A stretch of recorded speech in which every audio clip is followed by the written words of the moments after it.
به نام و یاد خداوند بزرگ. دوستان عزیز سلام. امیدوارم صحتمند و سلامت باشید. من حمیدالله میرزایی هستم. در خدمت شما هستم با یک ویدیوی آموزشی دیگر. در این ویدیو تلاش نمودم تا تفاوت‌ها بین حجره حیوانی و نباتی را به شکل واضح به تصویر بکشم که تدریس آن برای دانش آموزان تسهیل گردد. امید تا آخر بیننده باشید.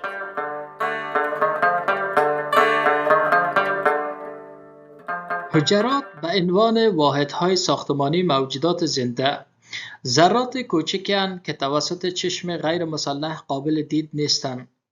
به این مفهوم که ما و شما یک حجره واحده به تنهاییش نمیتونیم توسط چشم غیر مسلح ببینیم.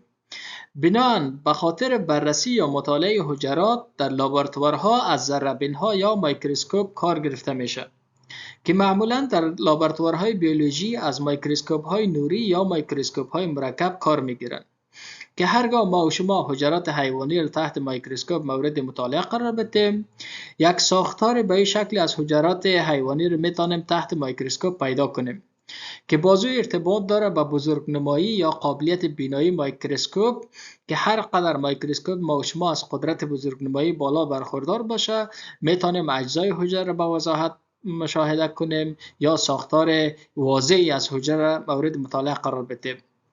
و هرگاه حجرات نباتی را تحت میکروسکوپ مورد مطالعه قرار بدیم، یک ساختار منظم به این شکل از حجرات نباتی را میتونیم تحت میکروسکوپ پیدا کنیم که باز هم ارتباط داره با قابلیت یا توانایی بزرگنمایی میکروسکوپ ما و شما که هر قدر میکروسکوپ از قدرت بزرگنمایی بالا برخوردار باشه، ما و شما میتونیم یک حجره را با اجزایش به شکل واضح یا با وضاحت مورد مطالعه و بررسی قرار بدیم.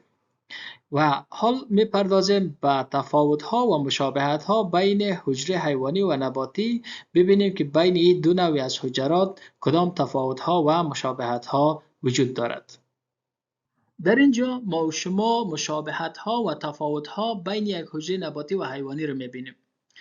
در کل مشابهت‌ها نسبت به تفاوت‌ها بیشترند، یعنی هر دو حجره مشابهت‌های بیشتر دارند نسبت به تفاوت‌هایشان. طوری که ریبوزوم ها یا دانه های ریبوزوم هم در حجره حیوانی وجود داره هم در حجره نباتی. لیزوزوم ها هم در حجره نباتی پیدا میشه هم در حجره حیوانی. هر دو حجره، هم حجره نباتی و هم حجره حیوانی، دارای هسته و هسته‌چه هستند که ما و شما هم در حجره نباتی هسته و هسته‌چه را داریم و هم در حجره حیوانی هسته و هسته‌چه را میتونیم پیدا کنیم.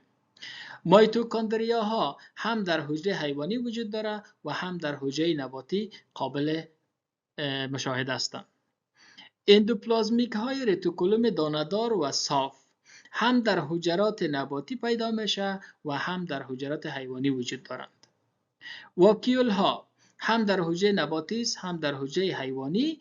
تنها تفاوتی که بین واکیول ها بین دو حجره وجود داره، واکیول ها در حجرات نباتی جسامت بزرگ داره، فقط یک دانه هستند، اما در حجرات حیوانی واکیول ها اندازه کوچک داره، میتونه تعدادشان بیشتر از یک دانه باشه.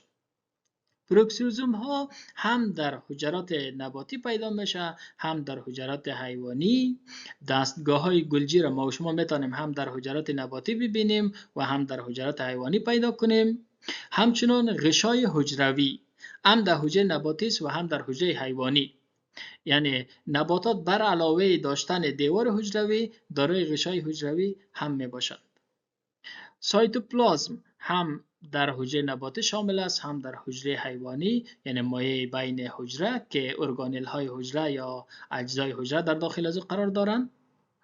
این مشابهت هایی است که بین دو حجره وجود دارد. و اما تفاوت ها در حجرات نباتی ما و شما کلوروپلاست ها داریم که مسئول تشکیل رنگ است، امیلوپلاست داریم و دیوار حجروی را که برای حجره ساختار منظم هندسی میده و حجره را محافظت میکنه. در حجرات حیوانی تفاوت هایی که وجود داره موجودیت سنتریول ها و مایکروتیوبول ها هستند.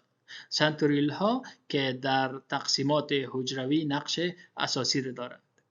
این تفاوت ها و مشابهت ها بین یک حجره نباتی و یک حجره حیوانی.